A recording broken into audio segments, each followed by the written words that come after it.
This is Real News Media TV, coverage you can trust. Please like, share, subscribe, and hit the notification bell. Select all for daily news updates. September 30 deadline to register for voters list. The deadline to register for the next voters list is Thursday, September 30. Noting that the list is scheduled to be published on November 30, the Electoral Office of Jamaica said individuals intending to have their name added to the list must apply in person at any EOJ constituency office before the end of September, otherwise they will have to wait to be added to the May 31, 2022 list. The EOJ said electors who meet the September 30 deadline should expect to receive the newly designed voter identification card by mid-December. The current voter ID card expires December 31, 2021. We are also advising individuals who are already registered to vote not to reapply. The EOJ, however, is encouraging registered electors who have changed their address to visit the EOJ constituency office where they live and apply for a transfer of registration, the EOJ said. To be eligible for registration, you must be a Jamaican or Commonwealth citizen, at least 18 years of age, and must be ordinarily resident in Jamaica for at least 12 months prior to registration. Vaz cleared after narcotics probe.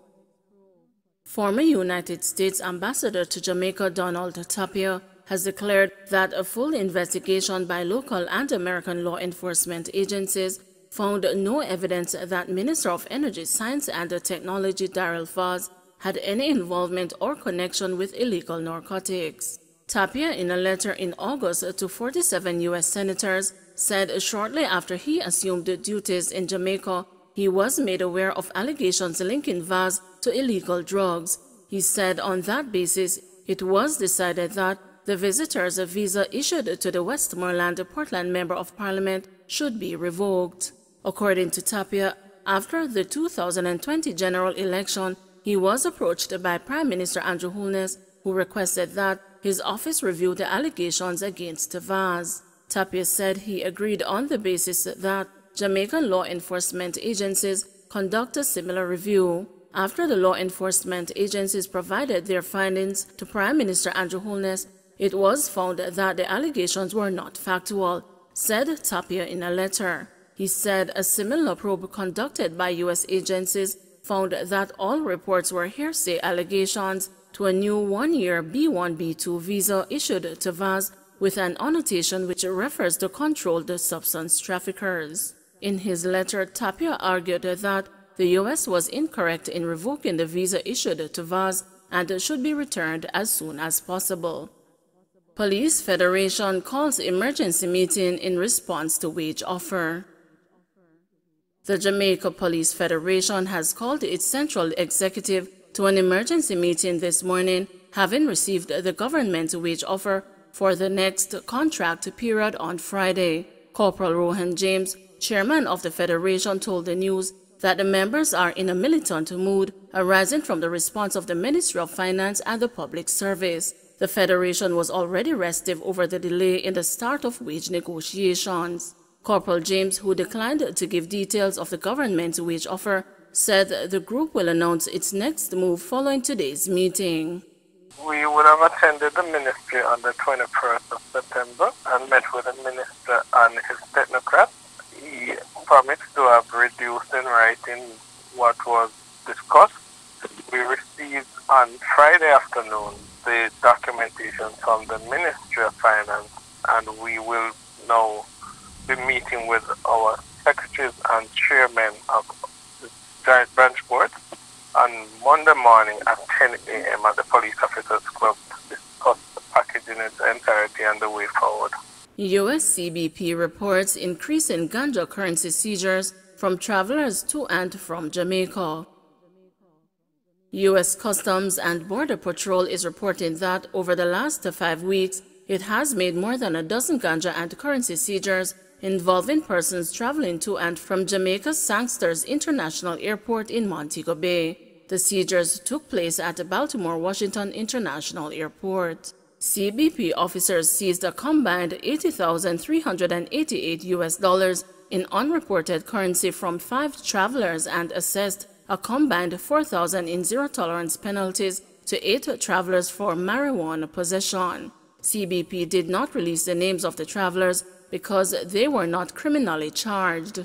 Even though some states have decriminalized marijuana, possession remains a violation of federal law in the United States, and violators may face hefty civil penalties. Additionally, U.S. federal law requires travelers to truthfully report all currency that they possess to a CBP officer and that they complete a U.S. Treasury Department form.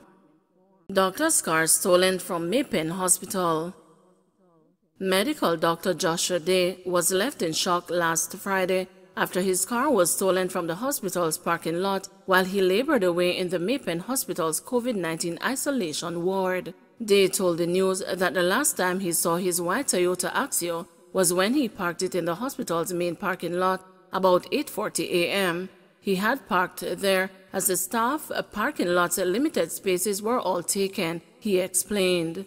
I came back about 12:30 p.m. and I noticed there was another car in the spot. I was shocked. I couldn't believe what was happening. I even thought I forgot where I had parked, so I walked around for about 3 minutes searching. But the last thing I could remember was that I reversed into that specific spot, he said. The security guards who monitored the hospital gate were unable to help, he said. When I realized what happened, I went straight to the security and I asked if he didn't see that my car was being driven out. None of them saw anything. I was only instructed to go and report it to the police, said an annoyed Dr. Day. This is just carelessness, he added.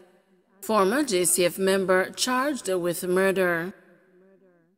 Former JCF Constable O'Shane Thompson was found guilty on the charge of murder on Friday, September 24, 2021. The verdict was handed down by Her Ladyship Justice C.Ty Powell in the Home Circuit Court. The charge was in relation to the May 2017 fatal shooting of Kristen Pearson at a party in Trinity St. Mary. During Indicom's investigation, it was reported that the deceased and the former police officer had an altercation which resulted in the shooting incident. Thompson was a suspect in the incident and had been interviewed under caution by Indicom. Shortly after, he resigned from the police force and left the island to the United States of America. Thompson was arrested by JCF officials on Thursday, August 30, 2018, upon his deportation to Jamaica and was subsequently charged following a ruling by the Office of the Director of Public Prosecutions.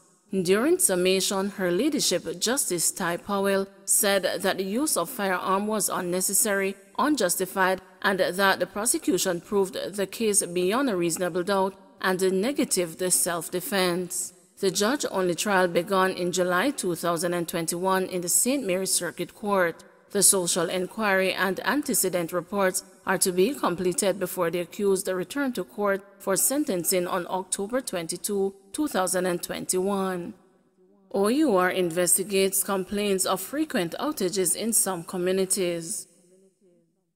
The Office of Utilities Regulation says it has received complaints of frequent power outages from several communities across the island, which claims of many occurring daily and lasting for prolonged periods. In addition to customer complaints in Clarendon, Kingston and St. Andrew, St. Catherine and Trelawney, the OUR said it has also received correspondence from the Mayor of Maypen, Mr. Winston Maraj, about this ongoing occurrence, which he says is affecting several communities in Clarendon. It has also taken note of a recent media release issued by the Member of Parliament for South East St. Andrew, Julian Robinson, calling for the OUR's intervention to prevent the Jamaica Public Service Company Limited from continuing its practice of wholesale daily disconnection of entire communities as a means of addressing electricity theft. The OUR advised that it has already started its investigation and had written to JPS in August requesting information that can assist in its probe. The regulator said it is awaiting JPS's response and will provide further update once it has completed its investigation. In the meantime, OUR said it wishes to make clear that it has not approved any policy or measure that would see the use of outages as a means to control electricity losses. 252 new COVID-19 cases, 7 more deaths. 7 more COVID-19 deaths have been recorded in Jamaica, increasing the tally to 1,841. The deceased are a 73-year-old man from St. Mary, an 80-year-old woman from St. Mary, a 69-year-old man from Trelawney, whose death was previously under investigation, an 84-year-old woman from Trelawney, whose death was also previously under investigation, a 58-year-old woman from Trelawney, whose death was previously under investigation, a 27-year-old woman from Trelawney, whose death was previously under investigation, and a 42-year-old man from Trelawney, whose death was previously under investigation. The Ministry of Health says the deaths occurred between August 18 and September 23, and the 2 more fatalities are under investigation, moving that figure to 314. Meanwhile, there were 252 new cases, with ages ranging from 3 months to 91 years, pushing the total to 83,020, with 28,313 being active.